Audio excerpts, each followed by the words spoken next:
একজন স্বামীকে বাঁচাতে স্ত্রী নিজের কিডনি দান করেন, পরবর্তীতে স্বামী সুস্থ হয়ে পরকীয়ায় জড়ায়, এক পর্যায়ে স্ত্রীকে মারধরও করে, পরকীয়া প্রেমিকার কাছে চলে যায়। এই ধরনের ঘটনার ইসলামী দৃষ্টিকোণ থেকে শাস্তি কি? নিজের জীবন বাজি রেখে তার জীবন রক্ষা করলো, তার সাথে বেঈমানি বিট্রে করা, এটা সুস্পষ্ট ভাবে তার নেয়ামতের কুফরি করা। প্রথম কথা হলো, বিবাহিত মানুষ যদি জেনায় লিপ্ত হয় তাহলে তো ইসলামের দৃষ্টিতে সবচেয়ে নির্মম এবং করুণ শাস্তির কথা বলেছে। কেন ইসলাম এই ব্যাপারে এত সিরিয়াস? অন্য কোন অপরাধের বেলায় ইসলাম এত কঠিন শাস্তির কথা বলেনি। কোমর পর্যন্ত মাটিতে পুঁতে রেখে পাথরের আঘাতে তাকে মৃত্যুদণ্ড বাস্তবায়ন করা, অন্যান্য ক্ষেত্রে এত কঠিন ভাবে মৃত্যুদণ্ড বাস্তবায়ন করতে ইসলাম বলে না। এক্ষেত্রে কেন বলেছে? যদিও এই ধরনের শাস্তি বাস্তবায়নের ঘটনা সকাল বিকাল বা প্রতিদিন প্রতিনিয়ত ঘটবে না, এই জন্যই তো এই ধরনের অপরাধ প্রমাণিত হওয়ার জন্য অনেক কঠিন কঠিন শর্ত দিয়েছে শরীয়ত। ইসলামী শরিয়া এমন এমন শর্ত দিয়েছে যে এই ধরনের শাস্তি কোন ইসলামী বিচারালয়ের বিচারক, কোন কাজী, তিনি এই ধরনের মৃত্যুদণ্ডের রায় লিখবেন, বিষয়টা এত সহজ না। এটা লেখার আগে তাকে অনেক শক্ত শক্ত কঠিন কঠিন দলিল প্রমাণ হাজির করতে হবে। সচক্ষে সরাসরি মূল জেনার দৃশ্য দেখার মতো উপযুক্ত শাস্তির সংখ্যা পূরণ, মানে সাক্ষীর সংখ্যা পূরণ হইতে হবে, তারপর এটা হবে। এত সহজ না বিষয়টা। তার মানে ইসলাম চায় না এটা সকাল বিকাল হোক, এটা চায় কালে ভদ্রে একটা ঘটনা ঘটবে, সবাই সেখান থেকে শিক্ষা নিয়ে সতর্ক হয়ে যাবে। তো প্রশ্ন হলো যে এত নির্মম শাস্তির কথা কেন বলা হয়েছে ইসলামে? এর উত্তর হলো, কারণ হলো মানব সভ্যতা পৃথিবীতে টিকে থাকবে বিবাহের সুস্থ স্বাভাবিক ধারার মাধ্যমে।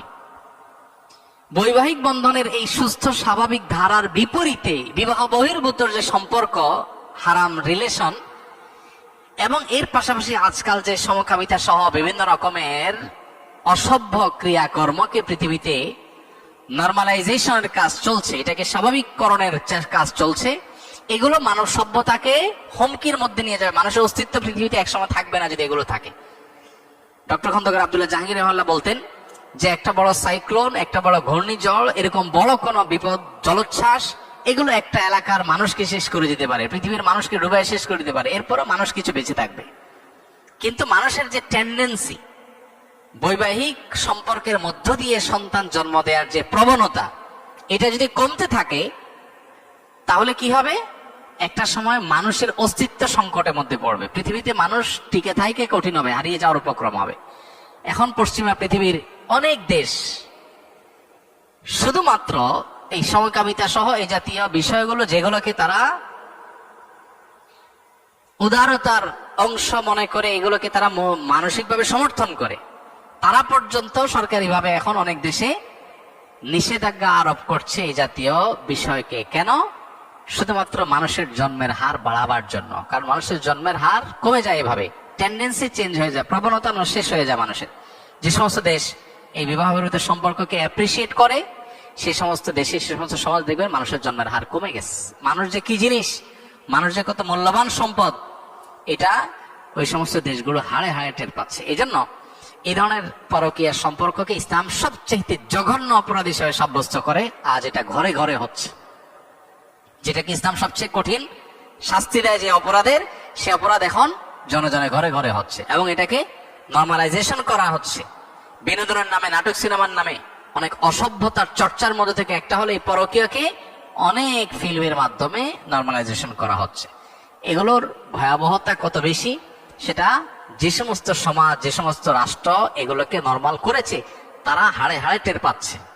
তারা এখন প্রণোদনা দিয়েও সন্তান জন্মের হার বাড়াতে পারছে না।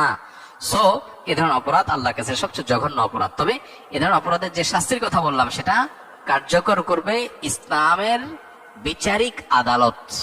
এটা কোনো ব্যক্তি, কোন গ্রুপ বিশেষ কেউ কারোর বিরুদ্ধে চাইলো আর বাস্তবায়ন করলো, এলাকা এলাকায় বিচার বসায়, সেটা করার কোনো অধিকার কাউকে দেওয়া হয়নি। অতএব সে বিষয়ে সাবধান থাকতে হবে। আর সবচেয়ে বড় কথা হলো, এত বড় অকৃতজ্ঞ মানুষ, তার শাস্তি কি হতে পারে সেটা একমাত্র আল্লাহ তাআলাই ভালো জানেন। যে মানুষটা তাকে নিজের জীবন বাজি রেখে তার জীবন রক্ষা করলো, তার সাথে বেঈমানি বিট্রে করা, এটা সুস্পষ্ট ভাবে তার নিয়ামতের কুফরি করা। আর আল্লাহ তাআলা বলেছেন ওয়ালা ইন কাফারতুম ইন্না আযাবি লাশাদীদ, আল্লাহর নিয়ামত, মানুষের অবদান, এগুলোকে অস্বীকার করা এটা আল্লাহর আযাবের কারণ। বিধায় আল্লাহর ভয় আমাদের মধ্যে থাকা দরকার।